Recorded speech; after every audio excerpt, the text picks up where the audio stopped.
Hai, welcome nih. Jangan lupa subscribe ya. Yang belum subscribe, silahkan di-subscribe. Oke, kita lanjutin ya ceritanya. Bab 23. Memasak sendiri. Ada apa, Nona? Nona harus makan. Tidak, aku masih kenyang, balas Hana yang mencoba mengubah sedikit perkataannya. Hana yang biasanya menyebut namanya sendiri saat berbicara, kini dia mulai mengubahnya. Nona makan sedikit saja. Dokter Yunita memohon, namun Hana tetap bergeleng. Apa Nona menginginkan sesuatu? Tanya Dokter Yunita dengan lembut. Hana berpikir, dia ingin sekali mandi saat ini. Mata Hana pun melirik-lirik ke segala arah. Dia mencari kamar mandi.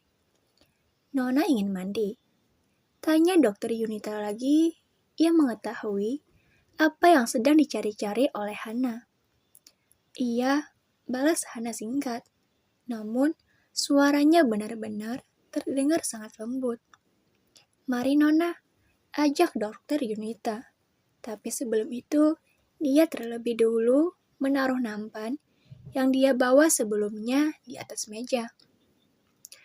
Hana hanya mengangguk dan bangkit saat Dokter Yunita ingin menuntun Hana dengan memegang tangannya. Hana langsung menjauh. Jangan menyentuhku, tolak Hana. Dokter Yunita memahami ketakutan Hana. Dia pun mengalah. Baiklah Nona, saya minta maaf. Mari ikuti saya. Dokter Yunita mengajak Hana untuk pergi ke kamar mandi yang ternyata berada di dalam ruang ganti. Silakan Nona, saya akan menyiapkan baju untuk Nona, ucapnya. Hana mengangguk lalu berucap, terima kasih. Setelah mengucapkan itu, Hana langsung masuk ke dalam kamar mandi. Dia langsung menatap wajahnya di cermin. Aku harus bertahan di sini sampai ada jalan keluar untuk kabur. Jika aku membantah, pasti akan dikasari. Gumam Hana pelan. Dia mengingat-ingat kata-kata kakaknya. Kakak, Hana berjanji akan segera pulang ke rumah. Ucapnya yang penuh harapan. Hana sudah selesai mandi. Dia cukup lama berada di dalam kamar mandi dan itu membuat Dokter Yunita merasa khawatir. Nona baik-baik saja kan? Tanya Dokter Yunita menghampiri Hana yang baru berdiri di depan pintu kamar mandi.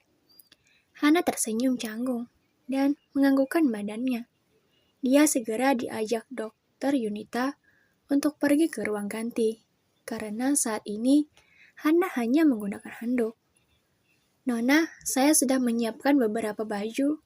Nona tinggal memilih mau pakai yang mana saja, ucap Dokter Yunita yang sudah menaruh beberapa baju beserta celananya di atas meja. Aku akan menggunakan baju kaos sama celana pendek saja, balas Hana. Dia mengambil baju kaos oblong dan juga celana jeans pendek selutut. Itu adalah outfit yang biasa Hana pakai jika di rumah. Dia tidak terlalu suka menggunakan dress ataupun baju yang berukuran panjang. Menurutnya, itu terasa panas. Baiklah Nona, saya keluar sebentar. Dokter Yunita membungkukkan badannya dan segera keluar. Dia ingin memanggil pelayan untuk ke kamar. Hanya dengan menekan tombol yang ada di dekat pintu, kepala pelayan langsung tiba di depan pintunya. Ada yang bisa saya bantu, Dok? Tanya kepala pelayan dengan sopan. Mereka berdua berdiri di depan pintu. Tolong bawa kembali buburnya, Bi. Nona tidak mau makan, sahut Dokter Yunita sambil menyerahkan nampan yang berisi bubur dan susu.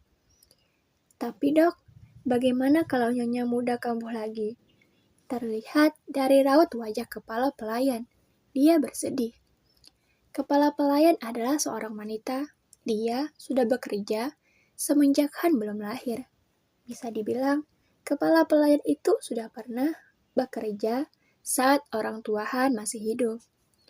dan kedua orang tua Han telah menitipkan Han kepadanya. Kepala pelayan itu bernama Sri atau biasa dipanggil Bibi Sri. Bibi Sri tahu betul bagaimana sifat Han.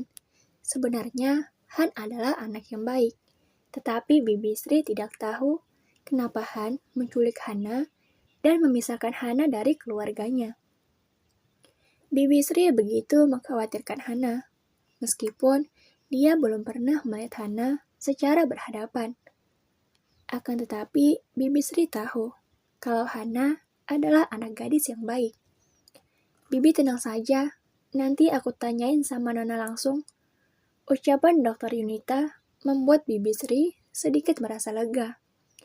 Baiklah dok kalau begitu, semoga saja Nona mau makan, balas Bibi Sri ramah dan berharap Hana mau mengisi perutnya yang kosong. Iya Bi, aku mau masuk ke dalam dulu, sepertinya Nona sudah selesai. Bibi Sri mengangguk mendengarnya dan dia juga segera pergi dari depan pintu sambil membawa nampan pintu itu. Dokter Yunita mendekati pintu ruang ganti dan mengetuknya.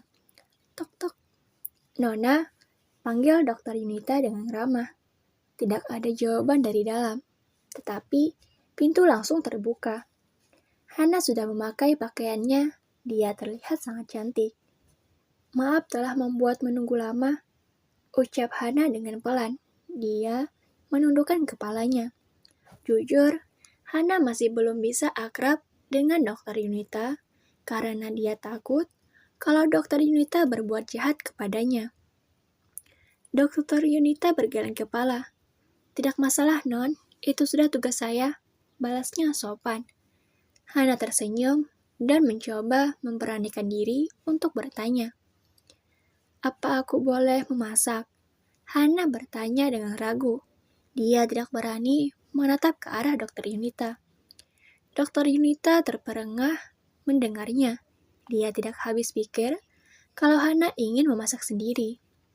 Itu membuat Dokter Yunita tersenyum bahagia. Tentu saja dia akan memperbolehkannya, asalkan Hana mau mengisi perutnya. Terima kasih. Jangan lupa subscribe, like, komen, dan share ya. Dadah.